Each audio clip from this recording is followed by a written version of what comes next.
Hey there, it's Jody of The Jody Susner Show. Thank you so much for listening to the podcast. If you love this podcast, please share it with your friends. Save the episode, review the episode, let me know what you think, and I'll see you again real soon.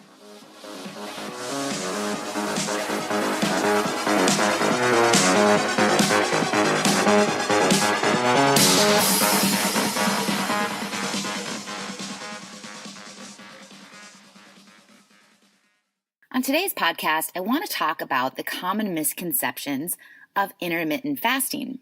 Now, intermittent fasting, you've heard about, you've seen it on local television channels, you've seen it on the news. You could Google intermittent fasting and probably get hundreds, if not thousands, of articles, published studies, blog posts about intermittent fasting. And it almost seems like everyone has an opinion about it, but how many of these people have actually tried it? I'm personally a trainer that I didn't use intermittent fasting until 2 years ago. And prior to that, I was teaching my clients to eat every 2 to 3 hours, every 4 hours at most. We wanted to stabilize blood sugar. And I am going to be the first one to admit that in most cases, that was wrong. 90% of the cases, that was wrong. And instead of helping them burn fat and stabilize their blood sugar and have a healthy insulin balance and prevent diabetes, what I was ultimately doing was teaching my clients how to burn glucose and glycogen as fuel rather than how to burn fat as fuel.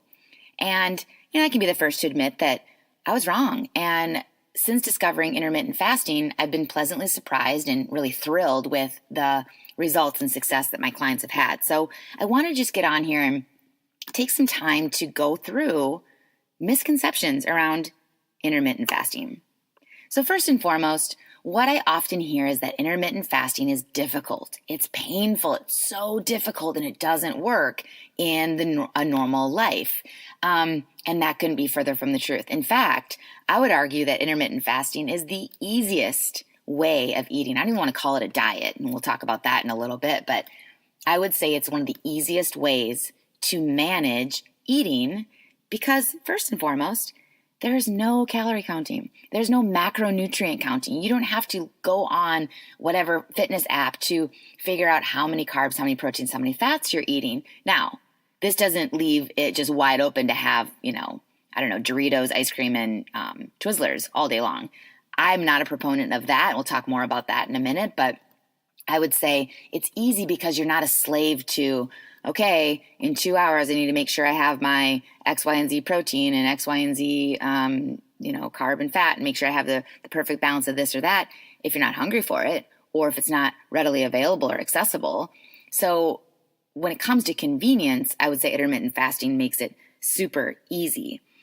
It's also really easy to follow if you're following a specific dietary plan. For example, clients of mine that are gluten-free, dairy-free, maybe they're following a whole food diet.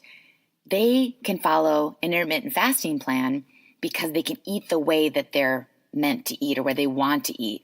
Not everyone wants to have, a protein shake for breakfast and carrots and hummus for a snack. It just may not fit with their needs if they're dairy-free, gluten-free, et cetera, et cetera. So I love that it allows people to work with their own dietary guidelines and still feel successful. And then finally, I feel it's really easy because so many of my clients work a night shift or they might work some sort of shift work and their schedules really vary. So it works really well with, I would consider, a non-traditional work schedule. If you don't work 8 to 5 or 9 to 6, or if maybe you're an entrepreneur and you are working kind of scattered hours here and there, it really allows for this flexible environment that so many people live in nowadays.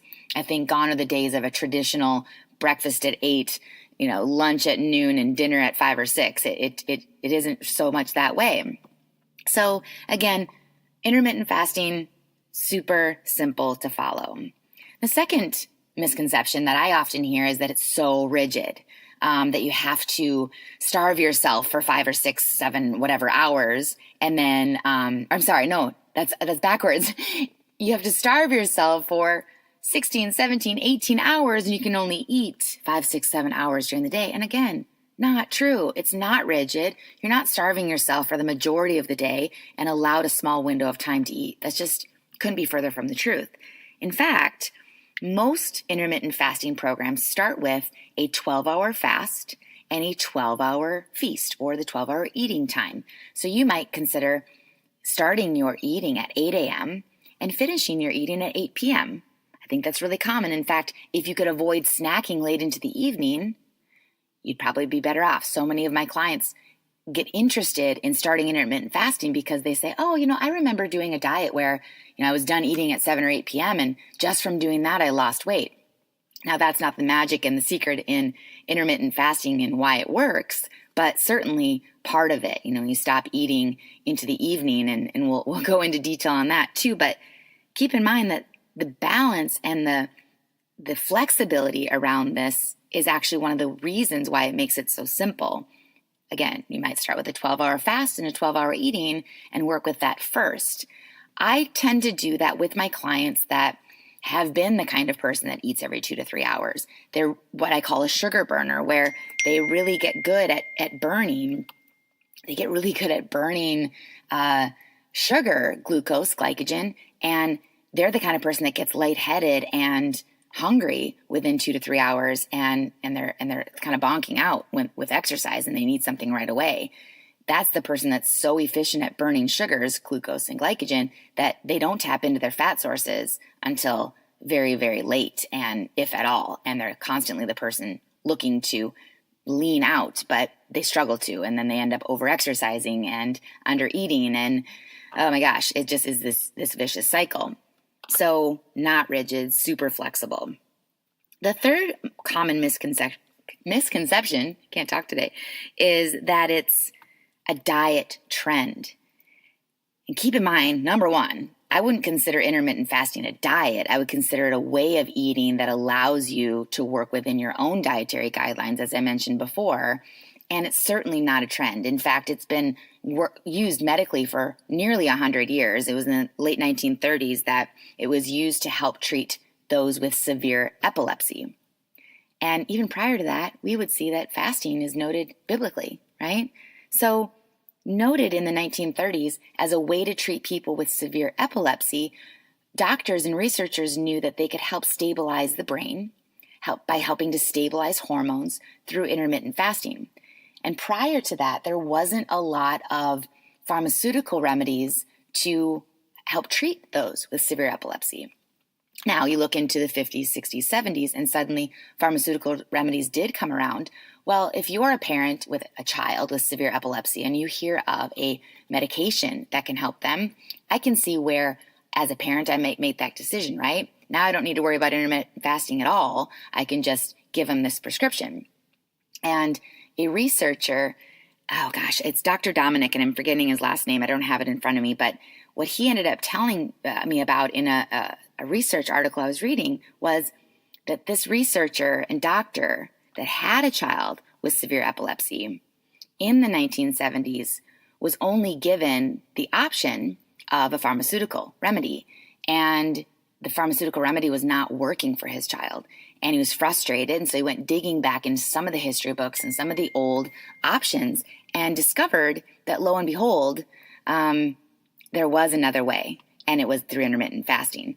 So he started doing that, and it helped his child. So here we've kind of brought back some of the old remedies that really worked prior to pharmaceutical medications. I'm not saying that medications aren't necessary, but if you can do better health through food and diet, wouldn't that be better? Was it Aristotle that said, let food be thy medicine? Well, lo and behold, it still is. Anyway, the other common misconception is that you have to eat a really, really high fat diet. And also not even the case, not even close. In fact, when I was first testing out intermittent fasting, I actually started with a ketogenic diet. Even though a ketogenic diet is a way to burn fat as fuel, yes, and intermittent fasting is a way to go into ketosis where you're burning fat. The way you go about that is actually very different. So the ketogenic diet is high fat, moderate protein, little to no or low carbohydrate. Now, I personally didn't prefer that, but that is not the only way to go into ketosis and to burn fat.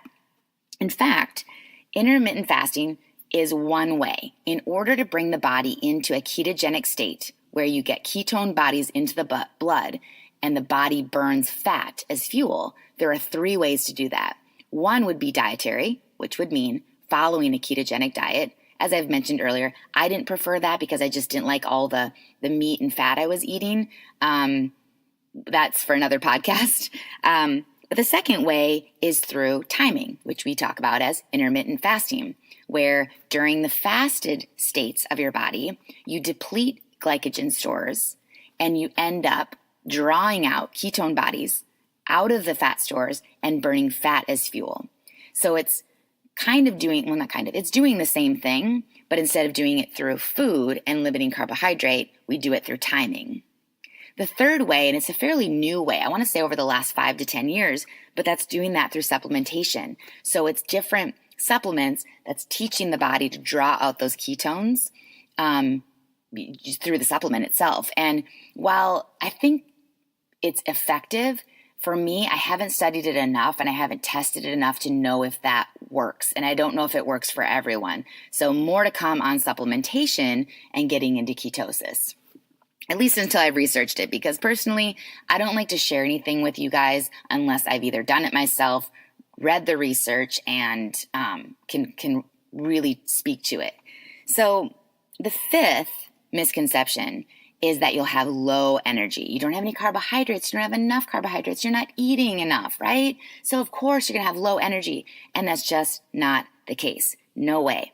In fact, when the body starts utilizing fat as fuel, fat as a significant fuel source, most of my clients right off the bat have clear-headedness, better mental focus, less foggy thinking, and better blood indicators of insulin balance, hormone balance. Cholesterol is lowered. We're seeing this time and again. I would say the results are not just good or great, they're amazing. And most recently, a few of my clients that I would consider significant sugar burners, they spent the very first week of an intermittent fasting program with a bit of low energy, and it lasted anywhere from 3 to 7 days. Now, by low energy, I don't mean none or, oh my gosh, I can't make it through. This is so painful, so difficult. But where they noticed it in their exercise. But the best part of that is it was short term, at most 7 days. And then after that, their body became what's called fat adapted. Things kicked in for them and they started burning fat and they started utilizing that fat as fuel and they had energy through the roof. So again, a misconception is that you have low energy because you don't have enough calories, and that just isn't the case. Speaking of not having enough calories, you guys know that I talk about eating enough, getting in enough calories. Gone are the days of eating less and exercising more and jacking up your metabolism. Those days are gone. Well, with intermittent fasting, none of that changes. In fact, when my clients are fasting, great, they're teaching their body to burn fat as fuel. But when they're eating, it's paramount that they're getting in enough calories, that they're looking at what their resting metabolic rate is, they're adding in that activity, and they're getting in enough food. Because what we want is we want to refeed the body, we want to help build muscle. Muscle or hypertrophy is not attained without enough calories. So during those eating times, it's paramount that you eat enough and you lift weights and you build muscle. And then as a result, you boost your metabolism. It's just a win-win all around.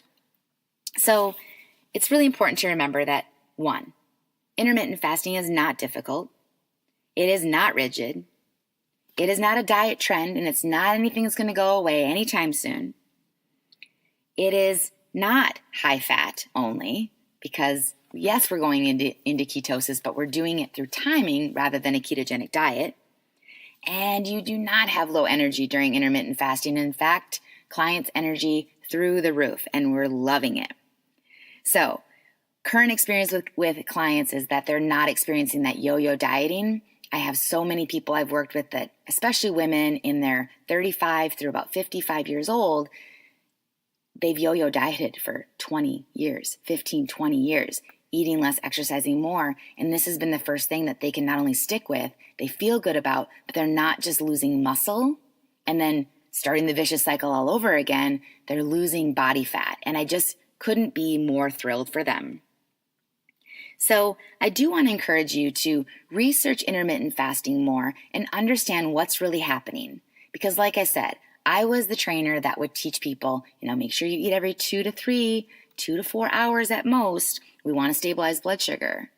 But what I was ultimately doing was putting more glucose, carbohydrates, into the bloodstream, and their body would just utilize that first. Of course it would. It was the path of least resistance. Their body would utilize the glucose. It might tap into a little bit of stored muscle glycogen, but beyond that, 2-3 hours later, they'd just get more carbohydrate, more glucose used, more stored glycogen used, and never really tapping into fat.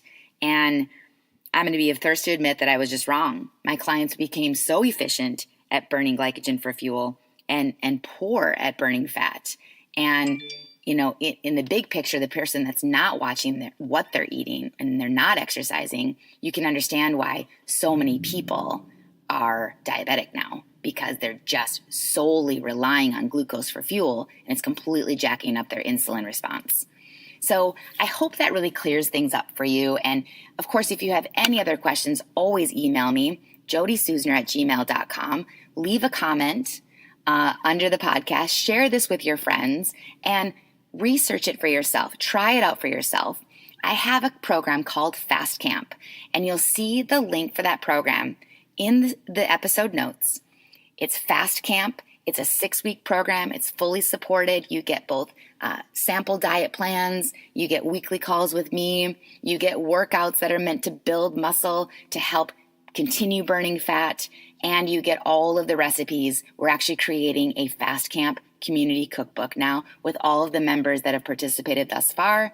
And I just couldn't be more excited about it. So check out that link in the episode notes and reach out to me. But I'm excited for you, and thank you so much for being on the podcast.